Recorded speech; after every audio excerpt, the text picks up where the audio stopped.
ஓம் குருவழியே ஆதி ஆதி, ஓம் குருமொழியே வேதம் வேதம், ஓம் குருவெளியே தீபம் தீபம், ஓம் குருபதமே காப்பு காப்பு. கல்யாண் ஜுவல்லர்ஸ் வழங்கும் பாக்கியம் சேனல் நேயர்களுக்கு கிருஷ்ணன் பாலாஜியின் பணிவான வணக்கம். ஆனந்த ராகமாய் ஓர் ஆன்மீக பயணம். நீங்கள் பார்த்து கொண்டிருப்பது உங்கள் பாக்கியம் சேனல்.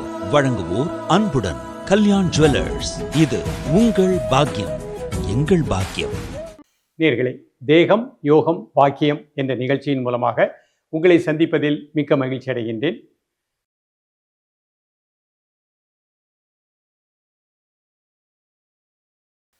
தேகம் அப்படிங்கிறது உங்களுக்கு தெரியும், நமது உடல் ஆரோக்கியமாக இருக்கணும். அப்போ தான் நம்ம வாழ்க்கையில் வளமாக இருக்க முடியும். அதற்கு நம்ம ஆரோக்கியம் வேணும் அப்படின்னா யோகம்னு சொல்கின்ற யோக கலைகளை நம் வாழ்க்கையில் பயில வேண்டும். இந்த யோக கலை பயிலணும் அப்படின்னா அதுக்கு நமக்கு ஒரு பாக்கியம் வேணும். பொதுவாக நம்ம வாழ்க்கையில் ஒரு அற்புதமான நிகழ்வு நடந்தால் பெரிய பாக்கியம் செய்தேன், இந்த நிகழ்வு எனக்கு நடந்துள்ளதுன்னு சொல்கிறோம். அதே போல் நம்ம இந்த யோகம் செய்வதற்கு ஒரு பாக்கியம் வேண்டும். இது உங்களை நாடி பாக்கியம் சேனல் மூலமாக வந்துள்ளது. இதை பார்க்கக்கூடிய ஒவ்வொருவருமே பாக்கியசாலிகள். அப்போ நம்ம உடலையும் உள்ளத்தையும் வளமாக்கக்கூடிய மாமுனி பதஞ்சலி மகரிஷி அருளிய அஷ்டாங்க யோகத்தில் இருக்கக்கூடிய யோக கலைகளின் மூலமாக வளமாக வாழப்போகின்றோம். நாம் இன்றைக்கு நம்ம பார்க்கக்கூடியது உச்சி முதல் பாதம் வரை ஒவ்வொரு உறுப்புகளையும் நன்றாக இயங்க செய்யக்கூடிய முத்திரைகள் பயிற்சி. இந்த முத்திரைகள் எப்படி நமக்கு பலனளிக்கின்றது என்பதை நம்ம உணர்ந்துட்டோம் அப்படின்னா இதை செய்வதற்கு உங்களுக்கு உற்சாகம் வந்துவிடும். நமது உடல் பல மில்லியன் செல்களினால் ஆனது. ஒவ்வொரு செல்களையும் பஞ்சபூத தன்மைகள்னு சொல்லக்கூடிய நிலம், நீர், நெருப்பு, காற்று, ஆகாசம் இருக்கின்றது. நம்ம உடம்புல உஷ்ணம் இருக்குது, நம்ம உடம்புல குளிர்ச்சி இருக்குது, நம்ம உடம்புல காற்று இருக்குது, நிலம் இருக்குது, வெற்றிடம் இருக்கின்றது. நமது சித்தர்கள் அந்த காலத்தில் கண்களை மூடி தவம் செய்து இந்த உடல் இயக்கத்துக்கும் பிரபஞ்சத்துக்கும் என்ன ஒற்றுமைங்கிறத கண்டுபிடித்தாங்க. அதுதான் முத்திரைகள். நம்ம உடம்புல இருக்கக்கூடிய பஞ்சபூதத்தையும் கட்டுப்படுத்தக்கூடியது இந்த கைவிரல் நுனிகள். ஒவ்வொரு பஞ்சபூதமும் ஒரு உறுப்புக்கு அற்புதமான சக்தியை கொடுக்கின்றது. அதான் ராஜ உறுப்புகள்னு சொல்கிறோம். நாம் இதை கட்டை விரல்னு சொல்கிறோம். இது நெருப்பு மூலகம், ஃபயர் எலமெண்ட். இந்த நுனியில் ஒரு சின்ன அழுத்தம் கொடுத்தோம் அப்படின்னா இதய வாழ்வுகள், சிறுகுடலுக்கு நல்ல ஆற்றல் கிடைக்கும். இது நீர் மூலகம். இதில் ஒரு சின்ன அழுத்தம் கொடுத்தோம் அப்படின்னா நம்ம உடம்புல இருக்கக்கூடிய நீர் சார்ந்த உறுப்புகள், சிறுநீரகம், சிறுநீரகப்பை, எலும்பு மண்டலங்களுக்கு நல்ல ஆற்றல் கிடைக்கும். நில மூலகம். இதில் ஒரு சின்ன அழுத்தம் கொடுத்தோம் அப்படின்னா ஸ்பிளீன், மண்ணீரலுக்கு நல்ல சக்தி கிடைக்கும். ஆகாய மூலகம். இதில் ஒரு சின்ன அழுத்தம் கொடுத்தோம் அப்படின்னா கல்லீரல், பித்தப்பைக்கு நல்ல ஆற்றல் கிடைக்கும். இது காற்று மூலகம். இதில் ஒரு சின்ன அழுத்தம் கொடுத்தோம்னா நுரையீரல், பெருங்குடலுக்கு நல்ல ஆற்றல் கிடைக்கும். அப்போ முத்திரைகள் கைவிரல் நுனிகளை இணைத்து செய்யும் பொழுது அந்தந்த மூலகங்களுக்கு பிராண ஆற்றல் நன்றாக கிடைக்கின்றது. அனைத்து சக்தியும் நம்ம உடம்புக்குள்ளே தான் இருக்குது. அப்போ இந்த முத்திரைகளை நீங்கள் காலை, மதியம், மாலை 3 வேளையும் சாப்பிட்றதற்கு முன்பாக 2 நிமிடங்கள் பயிற்சி பண்ணாலே போகிறோம். காலையில் 4லேருந்து 7 மணி வரைக்கும், மதியம் சாப்பிட்றதற்கு முன்பாக 12லேருந்து ஒரு 1:30 மணி வரைக்கும், மாலை 5லேருந்து 7 வரைக்கும். இந்த டயத்தில் இந்த முத்திரைகளை நிமிர்ந்து உட்கார்ந்து முதுகெலும்பு நேராக வச்சுக்கொண்டு இந்த முத்திரைகளை பயிற்சி பண்ணால் வளமாக வாழ முடியும்.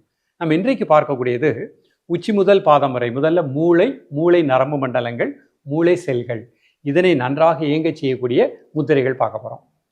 நம்ம வாழ்க்கையில் வெற்றி அடையணும், வாழ்க்கையில் வளமாக இருக்கணும்னா நமக்கு பாசிட்டிவ் தாட் இருக்கணும்.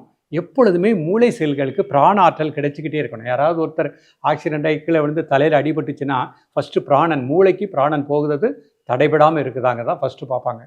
அப்போ நம்ம எண்ணம் நல்லா இருக்கணும், சொல்லு நல்லா இருக்கணும், செயல் நல்லா இருக்கணும், நம்முடைய எப்பொழுதும் பாசிட்டிவோடு இருக்கணும், டென்ஷன் இல்லாமல் இருக்கணும், வளமாக இருக்கணும். அப்படின்னா மூளை செல்கள், மூளை நரம்பு மண்டலங்கள் நன்றாக இயங்கணும். இது சிறியவர்கள், பெரியவர்கள், மாணவ செல்வங்கள் அனைவருக்குமே உகந்த பயிற்சி. ஸோ இன்றைக்கு நாம் 2 அற்புதமான முத்திரைகள் பார்க்க போகிறோம். சின் முத்திரை, பிரிதிவி முத்திரை அப்படின்னு 2 முத்திரை பார்க்க போகிறோம். இந்த முத்திரையினுடைய செயல்முறை விளக்கத்தை இப்போ நம்ம தெளிவாக பார்க்க போகிறோம். இந்த முத்திரை செய்பவர்கள் செஞ்சிலட்சுமி, எனது இல்லத்தரசி தான். அதுவும் ஒரு பாக்கியம். ஒரு கணவனும் மனைவியும் இணைந்து சர்க்குரு சீரோபிக்ஷு எனது குருநாதர் அவருடைய அனுகிரகத்தோடு இந்த தொண்டை மக்களுக்கு செய்து கொண்டே வருகின்றோம். இப்போ இதனுடைய செயல்முறை விளக்கத்தை தெளிவாக காண்போம்.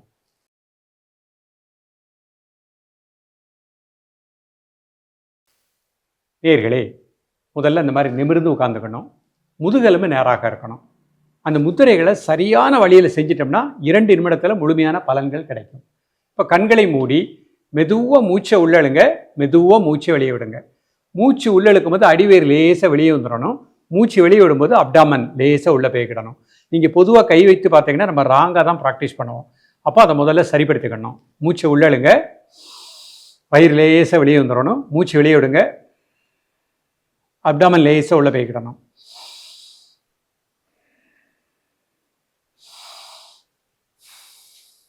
இப்போ நிமிர்ந்து உட்காந்துக்கோங்க, கை முன்னாடி வச்சுக்கோங்க. இப்போ சின்முத்திரை பண்ண போகிறாங்க. பெருவிரல், ஆள்காட்டி விரல், நுனி, அந்த டிப்பில் கை வச்சுக்கோங்க. மீதி 3 விரல் தரையை நோக்கி இருக்கட்டும். தெரிவதற்காக காமிக்கிறேன். இது சின்முத்திரை. கை எப்படி நீங்கள் மடியில் வச்சுக்கலாம். இப்போ 3 முறை மூச்சை உள்ளெடுத்து மூச்சு வெளியே விடுங்க.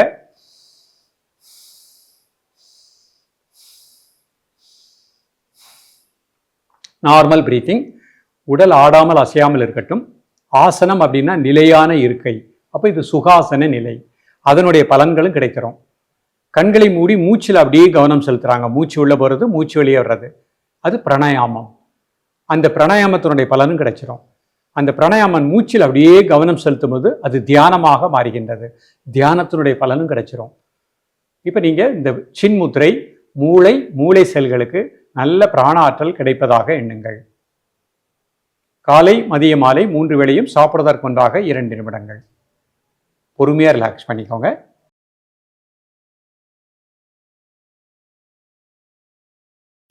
அடுத்த முத்திரை பிரிதிவி முத்திரை பண்ண போகிறோம்.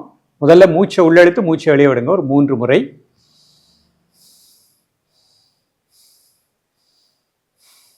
இப்போ மோதிர விரல், பெருவிரல், நுனி. உடல் ஆடாமல் அசையாமல் இருக்கட்டும். கண்களை மூடி ஒரு 3 முறை மெதுவாக மூச்சை உள்ளழுங்க, மெதுவாக மூச்சை வெளியே விடுங்க.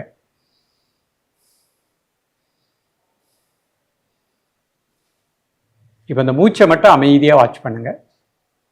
மூளை நரம்பு மண்டலங்களுக்கு நல்ல பிராணாற்றல் கிடைப்பதாக எண்ணுங்கள். காலை, மதிய, மாலை 3 வேளையும் சாப்பிடுவதற்கு முன்பாக 2 நிமிடங்கள். சாப்பிட்ருந்தீங்கன்னா ஒரு 2 ஹவர்ஸ் கழித்து பயிற்சி பண்ணிக்கலாம். நேயர்களே, இந்த முத்திரை நம்ம சிறியவர்கள், பெரியவர்கள், படிக்கக்கூடிய மாணவ செல்வங்கள், ஒரு தொழிலதிபர்கள், குறிப்பாக ஐடி பீப்புள்ஸ் ஒர்க் பண்ணுறவங்க, ஒரே இடத்துல அமர்ந்து ஒர்க் பண்ணுறவங்க, உங்களுக்கு ஒரு ஸ்ட்ரெஸ்ஸாக இருக்கும், டென்ஷனாக இருக்கும். அந்த உலகத்திலே டென்ஷன் ஸ்ட்ரெஸ் இல்லாதவர்கள் 2 நபர்கள் தான். ஒருத்தர் இறந்துட்டார், ஒருத்தர் பிறக்கவே இல்லை. மற்றவர்களுக்கு எல்லோருக்குமே ஒரு டென்ஷன் இருக்கும். அப்போ இந்த முத்திரை செய்யும் பொழுது அந்த டென்ஷன், டிப்ரெஷன் நீங்கிறோம். மூளை செல்களுக்கு இரத்த ஓட்டம் நன்றாக பாயும். மூளை நரம்பு மண்டலங்கள் நன்றாக இயங்கும். சுறுசுறுப்பாக, உற்சாகமாக, ஆனந்தமாக இருக்கலாம். உங்களை நாடி இந்த யோகம் பாக்கியத்தின் மூலமாக வந்துள்ளது. இதை பார்க்கின்ற ஒவ்வொருவரும் பாக்கியசாலிகள். பார்த்தால் மட்டும் போதாது, தொடர்ந்து பயிலுங்கள். உங்கள் குழந்தைகளையும் பயிலச் செய்யுங்கள். வளமாக, நலமாக வாழுங்கள். மீண்டும் சந்திப்போம். நன்றி, வணக்கம்.